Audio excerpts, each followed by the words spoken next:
You all have been asking for updates on stories I've shared in the past, those tales that promised to haunt you for a while.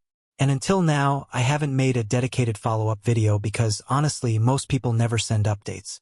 But recently, an anonymous viewer shared an update to a story they submitted back in July 2024 about a beach weekend gone terrifyingly wrong. Before we get to the update, let me remind you what happened. Beaches never used to scare me. I loved them as a kid. The smell of salt air, the sound of the waves crashing, summers spent at my family's beach house, or even better, my friend Charles's house down in LBI. That's where this all begins. I was 16 and Charles, Riley, and I had a long weekend to ourselves. Riley had just gotten his license, so the drive down was a comedy show on wheels. He swerved, cursed, and laughed his way through, while Charles and I roasted him endlessly. By the time we reached LBI, the excitement was palpable. The layout of Charles's house matters here. A front door, a garage connecting the front and backyard, a sliding back door, and an upstairs deck with a spiral staircase leading straight to the ground. The back of the house faced a narrow lagoon, separating us from another row of homes. Perfect setting for a summer adventure or a nightmare. That weekend, we were 16-year-old degenerates in the making. Girls, we'd alcohol check, check, and check. By evening, we'd invited 3 girls, Rosie, Alexa, and Sophie, to hang out at Charles's pool. It was a perfect night. Warm water, steam rising into the cool bay breeze, smoke curling from our joints. Bliss in every teenage sense. And then it happened. Charles suddenly turned down the music, staring into the lagoon. I thought he was joking, but then one of the girls asked, and he whispered, "Someone's on the dock opposite the house." I laughed it off at first. People lived there, right? But Charles shook his head. That family was out of town. Riley cursed and jumped, for figures, tall and silent, stood at the edge of the dock. The next thing we knew, splash, splash, splash, splash, they were swimming across. Panic hit instantly. The girls screamed, we bolted to the sliding door, and Riley slammed it shut. But we'd forgotten one, the deck door. Soft footsteps above told us the intruders were inside. Intoxicated and terrified, we ran to the front, to the car, and tore out of the driveway. Riley even demolished Charles's mailbox in our escape.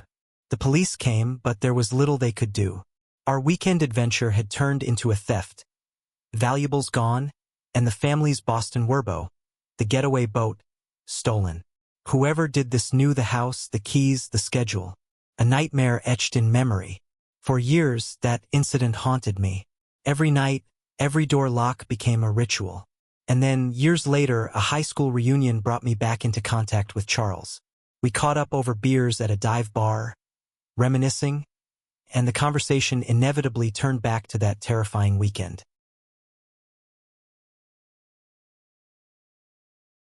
That's when Charles dropped something that made my stomach twist. His younger brother, Kieran, had a story that echoed the old one but was even stranger. Kieran and 2 friends, now teenagers, had taken the family's replacement boat, the one they got after the insurance payout for the stolen Werbo, for a reckless night trip near Carl Island, which is part of a wildlife refuge where you're not supposed to be after dark. They anchored, drank, and swam to shore to hang out under the stars. Then, out of nowhere, Kieran spotted another boat anchored nearby. He swore it looked exactly like the stolen Werbo. Terrified but curious, they swam closer. By the time they reached it, Kieran was convinced it was the very same boat that had vanished years ago. Kieran and his friends froze for a moment, staring at the boat in disbelief. It was dark, the only light coming from the faint glow of their own vessel. But Kieran insisted this was unmistakably the same Werbo that had vanished years ago. Their first instinct was to take pictures to show their parents, but of course, they hadn't brought their phones while swimming. By the time they would have gone back to retrieve them, darkness would swallow every detail. One friend suggested calling the police, but Kieran immediately shot it down. They had been drinking, they were underage, and technically trespassing on a protected wildlife refuge. One call, and trouble would rain down on them faster than the night tide. So they made a decision that would haunt them. They swam back to their boat and cautiously navigated over to the old Werbo for a closer look. Tension was thick in the air. Every shadow on the water seemed to move. Every distant sound set their nerves on fire. And then someone appeared. From the beach, a figure emerged. Kieran swore the man picked up speed as soon as he noticed them.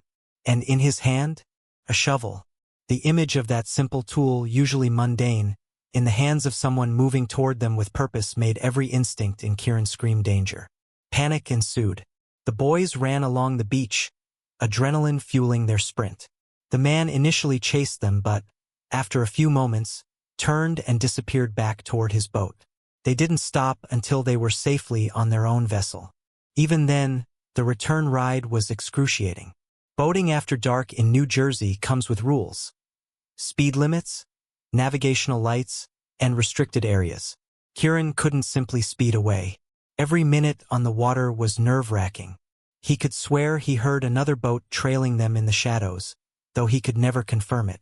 Eventually, they made it back, shaken and silent. Kieran's friends wanted to report what they'd seen, but he was terrified, more afraid of the wrath of his parents than any unknown figure on the island.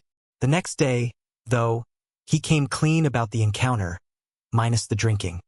His parents were furious, grounding him for the rest of the summer and banning him from using the beach house. Charles, listening years later over beers, admitted he had no answers. How could the Werbo still be in use without anyone noticing? Why anchor it near shore in a protected area? And what exactly was the man with the shovel doing? No one knows. His guess.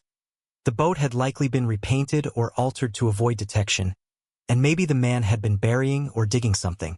The haunting part?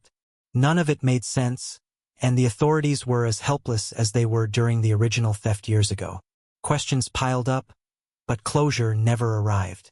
For Charles, Kieran, and me, the stories were now intertwined. A chain of eerie coincidences and reckless decisions that left more fear than answers. Looking back, the lesson is simple. Some doors, some waters, some situations, you just never fully know what's lurking. And maybe that's what makes the beach, and the stories we tell about it, so terrifyingly unforgettable. This concludes the full story in 2 parts, keeping suspense high, human tone strong, and focused on just the original break-in plus boat update without extra filler.